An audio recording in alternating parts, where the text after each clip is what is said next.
हमने और हमारे साथियों ने मिलकर विमर्श किया। हमने ही सुझाव दिया पार्टी के साथियों को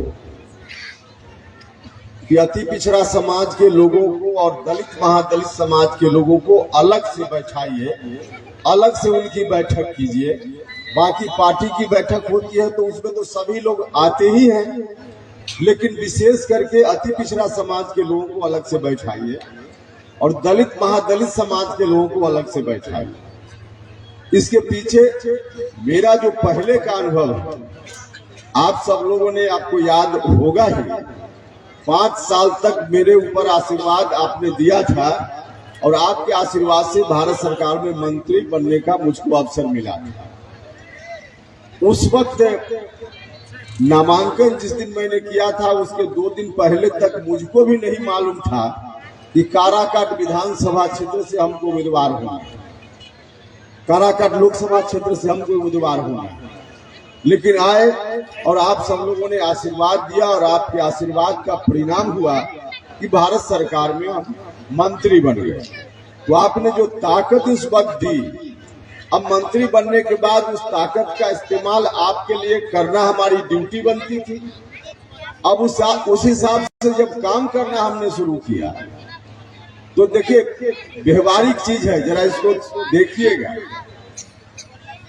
जो व्यक्ति या जो समुदाय, जो लोग सबसे ज्यादा वोट देकर किसी को जिताने का काम करते हैं, जब जीतने के बाद अधिकार लेने का समय होता है वही लोग पंक्ति में सबसे पीछे खड़ा हो जाते हैं।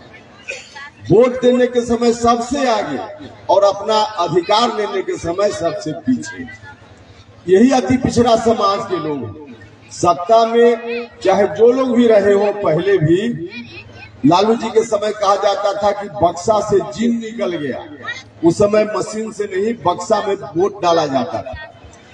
तो लालू जी के लोग जीत जाते थे बहुत बहुत मार्जिन से, तो कहते थे कि बक्सा से जीन निकल गया। अरे बक्सा से जीन क्या निकल गया, यही गरीब लोग जो बैठे हुए हैं एक मुश्त वोट दिया इसलिए बक्सा से जीन निकल गया। यही अति पिछड़ा समाज के लोग, दलित महादलित समाज। तो वोट देने के समय सबसे आगे नीतीश कुमार जी भी बने, तो सबसे पहले नीतीश जी को किसने साथ दिया? समता पार्टी जब बनी थी, हमारे साथी यहाँ चर्चा कर रहे थे, समता पार्टी जब बनी थी उस संघर्ष में बिहार में जो आतंक और पाखंड का माहौल था, उस माहौल में कोई निकलना नहीं चाहता था।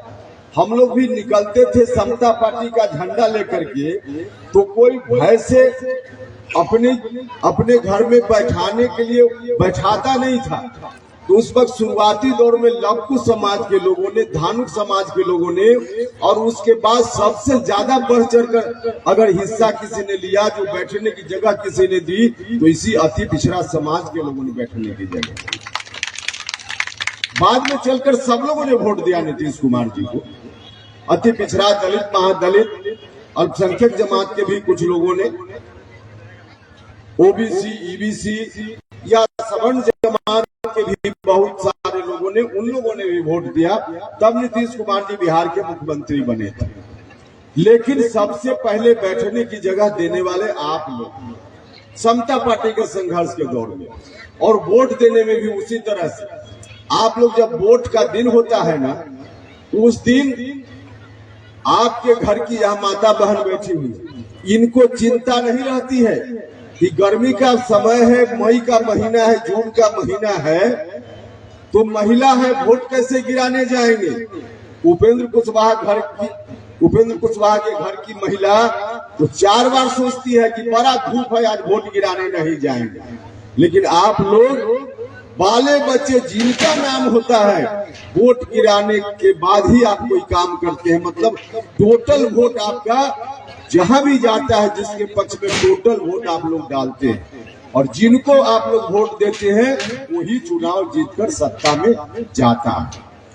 लेकिन वोट देने के समय सबसे आगे होते हैं, और जब काम लेना होता है तो आप लोग पीछे होते हैं। कई बार तो हम लोग कहते रहते हैं, हम जब मंत्री थे उस समय भी हम कहीं भी जाते थे कार्यक्रम वगैरह में या इस तरह से गांव में भी, तो कुछ चेहरा जिसको हम पहचानते थे अति पिछड़ा दलित महादलित समाज का, हमने महसूस किया था कि वोट के समय तो ये लड़का बहुत आगे था और आज सबसे पीछे खड़ा है। अब उसको बुलाते थे कि तुम आगे क्यों नहीं आते हो, तो आकर बाद में कहता था कि कैसे आवे, वहां तो और लोग बैठे हुए रहते हैं। उस वक्त हम उसको समझाते थे और वही बात हम आपको भी कहने हैं, बिल्कुल चिंता मत कीजिए। देखिए सजग रहिएगा, सिर्फ वोट डालने के समय ही मुस्तैदी नहीं, वोट डालने के समय तो मुस्तैदी दिखाने की जरूरत है ही, लेकिन साथ ही साथ अपना अधिकार जब लेना हो तो उस समय भी सजग रहने की जरूरत है।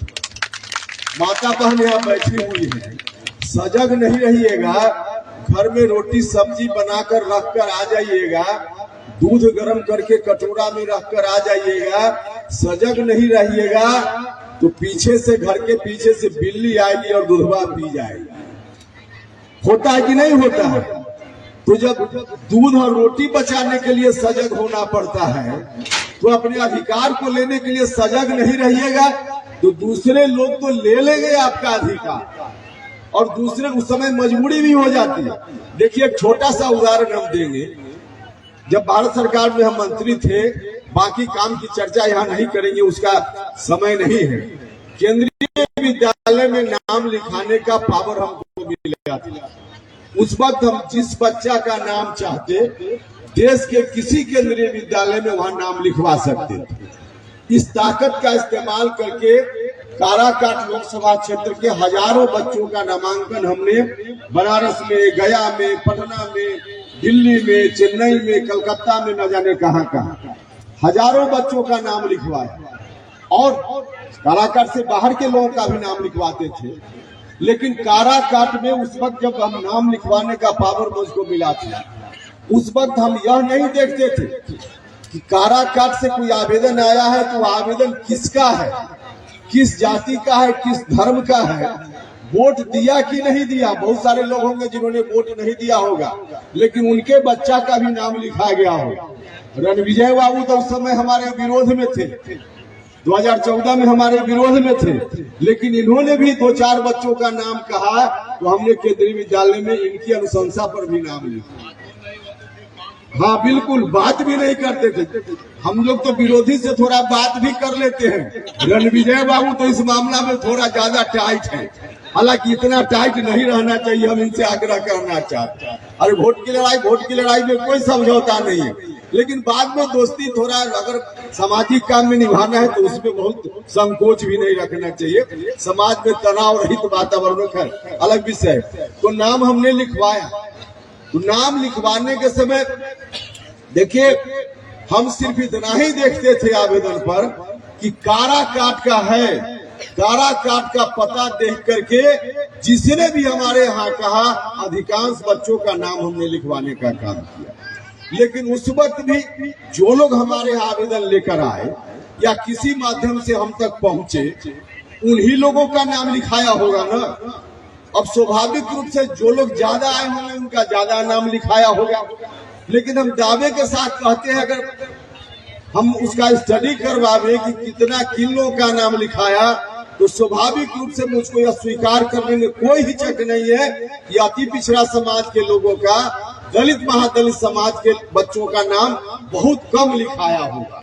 कम लिखाया होगा, कुछ लिखाया होगा लेकिन कम लिखाया होगा, इसलिए कि वोट देने में आप आगे और काम लेना है उस समय आप पीछे। आपसे हाथ जोड़कर प्रार्थना करते हैं। जो लोग कहते हैं कि हम कैसे जाएं, वहां दूसरे लोग बैठे हुए हैं। अरे भैया, दूसरे लोग बैठे रहेंगे, कुर्सी खाली नहीं रहेगी। आप आइएगा तो आपका जो हिस्सा है उस हिस्सा पर कुर्सी आपको भी मिलेगी, और बाकी लोगों का जितना हिस्सा है उतना ही लेंगे ना कोई दूसरा। अगर आप नहीं आइएगा तो स्वाभाविक रूप से आपका हिस्सा कोई दूसरा ले लेगा और लेता होगा कोई दूसरा हिस्सा। देखिए समाज में, और आप अब तो जातीय जनगणना के बाद 36% आप हैं, तो 36% वाला पीछे रहेगा। 36% वाला पीछे नहीं रहना चाहिए। हम आप सब लोगों से आग्रह करना चाहते हैं, इसके लिए सजग रहने की जरूरत और वक्त को पहचानने की जरूरत। देखिए, जिस तरह से आप सब लोगों ने आशीर्वाद दिया था 2014 में, और हमारी पार्टी उस वक्त एनडीए में हिस्सेदार बन गई थी, भारत सरकार में हिस्सेदार बन गई थी। जिस तरह से उस वक्त भारत सरकार में हमारी पार्टी हिस्सेदार बन गई थी, इस बार भी हमारी पार्टी एनडीए में शामिल है। और जिस तरह से प्रत्येक दिन सूरज का पूरब में उगना निश्चित है, उसी तरह से लाख विरोधी लोग छटपटा ले, कुछ भी कर ले, लेकिन भारत की सरकार में प्रधानमंत्री के रूप में एनडीए का नेता, आज का प्रधानमंत्री, फिर दोबारा वही पिछड़ा समाज का बेटा नरेंद्र मोदी ही बैठेगा। यह तय है, यह तय है। तो इतना जब तय है तो आप सब लोगों से हम आग्रह करना चाहते हैं, इस बार भी हमारी पार्टी को अगर ताकत दीजिएगा तो पिछली बार की तरह हमारी पार्टी इस बार भी भारत सरकार में हिस्सेदार बनेगी, निश्चित रूप से भारत सरकार में हिस्सेदार बनेगी। अब आप सब लोगों के ऊपर है, भारत सरकार में हिस्सेदार बनाना चाहते हैं हमारी पार्टी को, तो आप सब लोग मिलकर भरोसा करने का काम कीजिए। और जब हमारी पार्टी हिस्सेदार बनेगी तब आपको और किसी बात की चिंता करने की जरूरत नहीं। विरोधी लोग आएंगे और अनेक तरह की बात करेंगे, कंफ्यूजन पैदा करने की बात करेंगे। एक तो 35 साल, लालू यादव जी की सरकार 15 साल और नीतीश जी की सरकार लगभग 20 साल, 35 साल। और 35 साल में कहां पहुंचा बिहार के लोग ने। देखिए, जो गरीब लोग हैं, सरकार से सबसे ज्यादा किस चीज की जरूरत है उनको? दो चीज की जरूरत सरकार से सबसे ज्यादा है। एक है स्वास्थ्य के संदर्भ में, कोई व्यक्ति बीमार पड़ जाए, अस्पताल में इलाज का मामला हो, तो गरीब आदमी को सरकार की मदद चाहिए, क्योंकि गरीब आदमी को सरकार की मदद नहीं मिलेगी तो प्राइवेट अस्पताल में उसके पास पैसा कहाँ है कि जा पाएगा। सरकारी अस्पताल में जाना पड़ेगा, उसकी मजबूरी है। प्राइवेट में तो जिनके पास पैसा है, कोई सरकारी अस्पताल में जाता है क्या?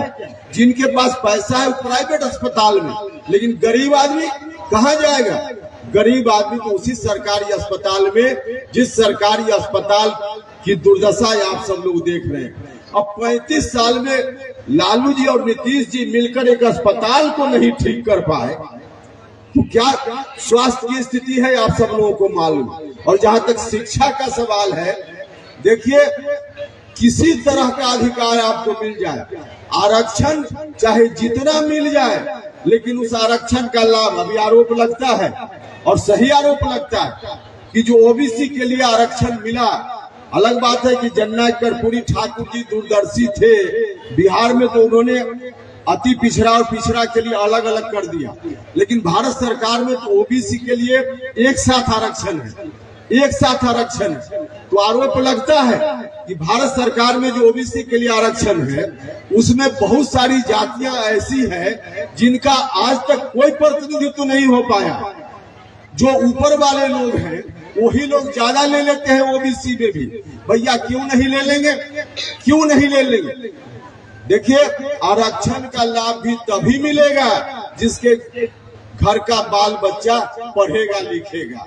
अगर पढ़ेगा लिखेगा नहीं तो कहां से आरक्षण का लाभ मिल पाएगा? और जब नहीं मिल पाएगा, पढ़ाई लिखाई नहीं होगी, तो कुछ भी कर लीजिए, विकास मुकम्मल नहीं हो सकता है शिक्षा के बिना। शिक्षा होगी तभी विकास गरीब लोगों का भी हो पाएगा, इसके अलावा कोई दूसरा रास्ता नहीं। आज हम डॉक्टर अंबेडकर का नाम लेते हैं ना, डॉक्टर अंबेडकर किसी तरह से पढ़कर उतने बड़े विद्वान बने, तब आज हम उनके सामने सर झुकाने का काम करते हैं। तो पढ़ाई लिखाई के बिना गरीबों के कल्याण का कोई दूसरा उपाय नहीं। और 35 साल में पढ़ाई लिखाई की क्या स्थिति हो गई? देखिए, पढ़ाई लिखाई के मामला में भी गरीब लोगों की दुर्गति है। पैसे वाले लोग तो प्राइवेट में अपने बच्चों को भेजते हैं। ये जो मास्टर साहब यहाँ भी कई सुन रहे होंगे, हमारे आपके घर के मास्टर साहब हैं, लेकिन मास्टर साहब जो सरकारी स्कूल में पढ़ाते हैं, वहां से वेतन लेते हैं। पता कर लीजिएगा, पढ़ाते होंगे वहाँ, वेतन लेते होंगे वहां से, लेकिन अपना बेटा बेटी को उस स्कूल में मास्टर साहब भी नहीं पढ़ाते। उनका बच्चा भी प्राइवेट स्कूल में पढ़ता है, सरकारी स्कूल में नहीं पढ़ता। सरकारी स्कूल में तो गरीब लोगों का बच्चा ही पढ़ता है, जहाँ क्या पढ़ाई लिखाई की स्थिति। तो 35 साल को दिया, 35 साल में क्या समय होता और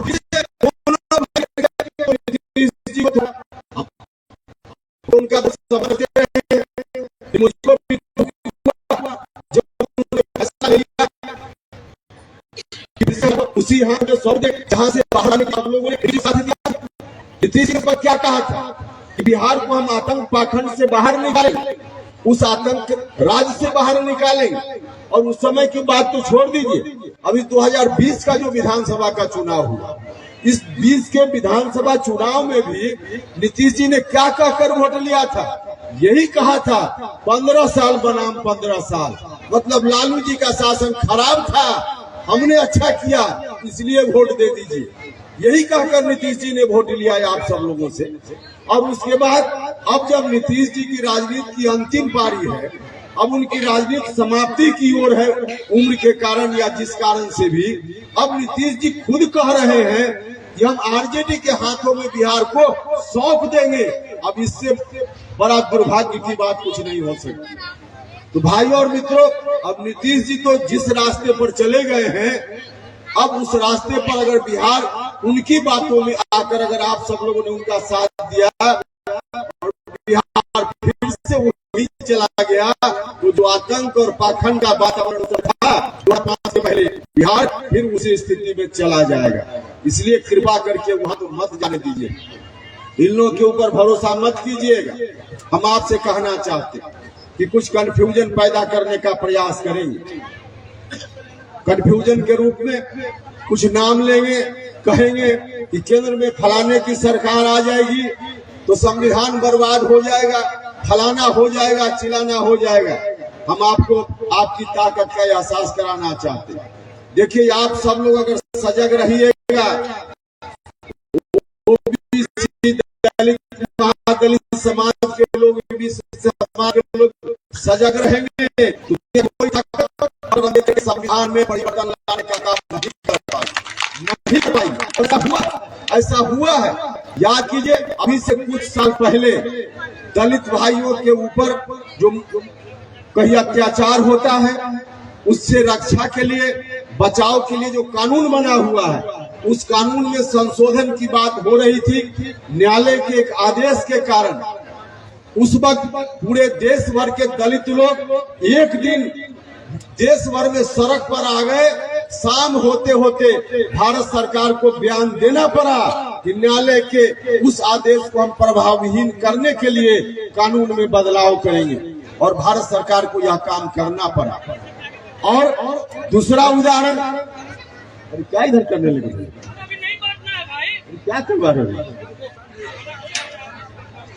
दूसरा उदाहरण आप सब लोगों को याद होगा, कृषि कानून देश में आया था, कृषि कानून आया था, देश भर के किसान लोग आंदोलित हो गए, लगभग साल भर तक आंदोलन चला, और किसानों के आंदोलन से विवश होकर भारत सरकार के प्रधानमंत्री को आना पड़ा और आकर उनको कहना पड़ा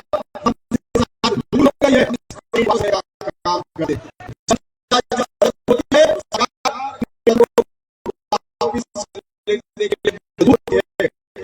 आप लोग सजग रहिएगा, कोई नहीं कर पाएगा,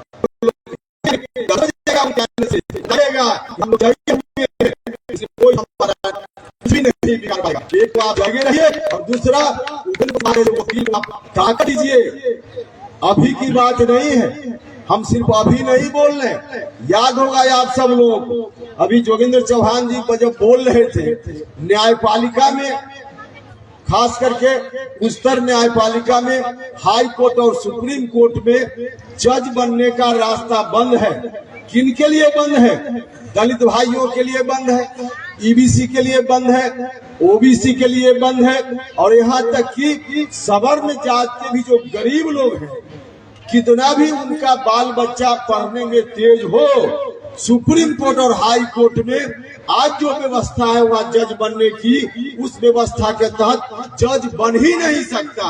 आपके परिवार का तो बन ही नहीं रहा। इतने दिनों में कभी कभी एकाध सुप्रीम कोर्ट में जज ईबीसी ओबीसी समाज का बना होगा, एकाध गिनती के लिए। अब जब सुप्रीम कोर्ट में जज नहीं रहेगा आपका, हाई कोर्ट में जज नहीं रहेगा आपका, तो आपको न्याय कहां से पाएगा? नीचे के न्यायालय से कुछ हो भी जाए तो हाई कोर्ट जाना पड़ता है, अंतिम रूप से न्याय के लिए सुप्रीम कोर्ट जाना पड़ता है, और वहाँ नहीं है। और यह बात आज सिर्फ हम नहीं उठा रहे हैं। जब भारत सरकार में मंत्री थे हम, उस समय हम एनडीए में रहते हुए, मंत्री रहते हुए पहली बार पार्लियामेंट में सवाल को उठाने का काम हमने किया था उस समय। इसलिए भरोसा करने का काम कीजिए। आपके वकील के रूप में जो भी कोई कंफ्यूजन पैदा करने की कोशिश कर रहा है, उनको तो एक तो कहिए कि सजग हम हैं, कोई नहीं बिगाड़ पाएगा, और दूसरा उपेंद्र कुशवाहा जैसा वकील रहेगा तो आपके लिए लाठी लेकर हम वहाँ खड़ा रहेंगे। हम वहाँ भी इस बात के लिए जरूरत पड़ेगी तो निश्चित रूप से हम खड़ा रहेंगे। जो विचारधारा है उस विचारधारा से हम कभी समझौता नहीं कर सकते।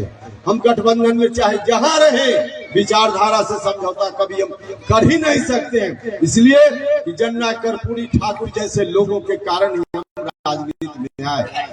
जननायक कर्पूरी ठाकुर जी नहीं होते, पिताजी से इनका निकट का संबंध था, अगर नहीं होता उसका संबंध, विद्यार्थी हम थे उस वक्त जननायक कर्पूरी ठाकुर जी का मुझको सानिध्य मिला। अब उनका सानिध्य अगर नहीं मिला होता तो उपेंद्र कुशवाहा राजनीति में कभी आता ही नहीं। हम राजनीति में आए हैं तो इनके कारण आए। इन लोगों की जो विचारधारा है जननायक कर्पूरी ठाकुर की, जो विचारधारा है जगदेव बाबू, इस विचारधारा के साथ हमारी पार्टी चल रही है। हमारी पार्टी विचारधारा के साथ, जिस विचारधारा के साथ चल रही है, हम उस विचारधारा के साथ कभी समझौता करने का काम न हमने कभी किया है और न भविष्य में हम करने का काम करेंगे। इसलिए आप सब लोगों से आग्रह है कि भरोसा करने का काम, भरोसा कीजिए। आपके हक के लिए जितनी मजबूती से लड़ने की जरूरत होगी हम लोग लड़ने का काम करेंगे। तो ताकत दीजिए। आप सब लोगों से यही आग्रह, सब लोगों से यही निवेदन है। जो लोग भी कंफ्यूजन पैदा करने का प्रयास करेंगे उनकी बातों में मत जाइए। उनकी बातों में जाइएगा तो फिर 35 साल वाले लोगों को ताकत मिलेगी और फिर से वही पुराना वाला 2005 के पहले वाला राज लौटेगा। तो इसलिए आप सब लोगों से आग्रह है कि सब लोग मिलकर के साथ दीजिए, सहयोग दीजिए, ताकि हमारी पार्टी एनडीए गठबंधन में रहते हुए और भारत सरकार में फिर हिस्सेदार बने। और भारत सरकार में जब हिस्सेदार हमारी पार्टी बनेगी तब आपके हक और अधिकार के लिए जितना कुछ भी हो पाएगा हम आपकी हकमारी किसी सूरत में नहीं होने देंगे। इतना हम आपको भरोसा दिलाना चाहते हैं। और इन्हीं शब्दों के साथ आप सब लोगों का धन्यवाद करते हैं हृदय से। जिन मित्र साथियों ने इस कार्यक्रम का आयोजन किया है उनके प्रति भी आभार। और आप सब लोग जो इस विधानसभा क्षेत्र के विभिन्न हिस्सों से आए हैं, मैं आप सब लोगों के प्रति भी आभार प्रकट करता हूं। और जो मित्र साथी यहाँ पार्टी के अति पिछड़ा प्रकोष्ठ के जो नेता लोग हैं उनसे आग्रह है कि एक दिन का संबंध नहीं रहना चाहिए। आप गए गांव में, लोगों को आपने न्योता दिया, लोग चले आए, आज सिर्फ भाषण सुनकर चले जाए, बस एक दिन का काम नहीं है।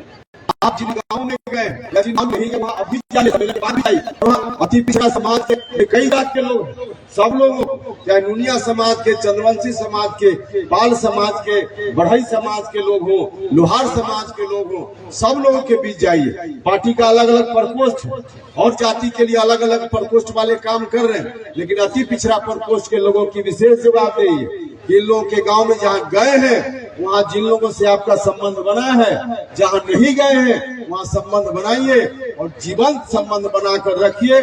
ताकि एक सेतु बने, एक पुल बने।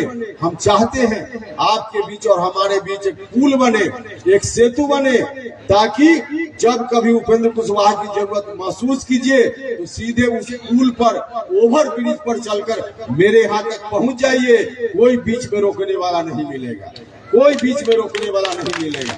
तो पुल बनाने का काम करना है, ओवर ब्रिज बनाने का काम करना है। हम चाहते हैं कि समाज अच्छा बने, समाज में जो लोग भी रहते हैं सब लोगों को जितना अधिकार मिलना चाहिए उचित अधिकार सब लोगों को मिले। हम वैसे लोगों की तरह नहीं हैं जो अनर्गल बात बोल करके समाज में तनाव पैदा करना चाहते।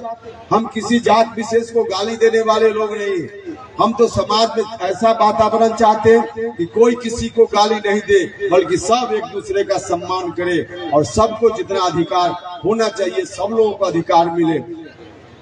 इज्जत, सम्मान और रोटी सबको मिले, यह ऐसा समाज हम बनाना चाहते हैं। तनाव मुक्त समाज हम बनाना चाहते हैं। हर जाति के लोगों की इज्जत हो, सम्मान हो, और जिनको अधिकार अभी तक नहीं मिल पाया है वैसे लोगों को भी अधिकार मिले, ताकि एक साथ बैठ करके एक ही दरी पर बैठ करके सब लोग खाना खाए। दरी पर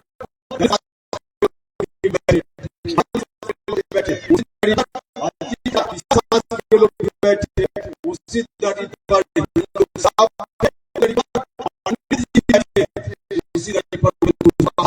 बैठे।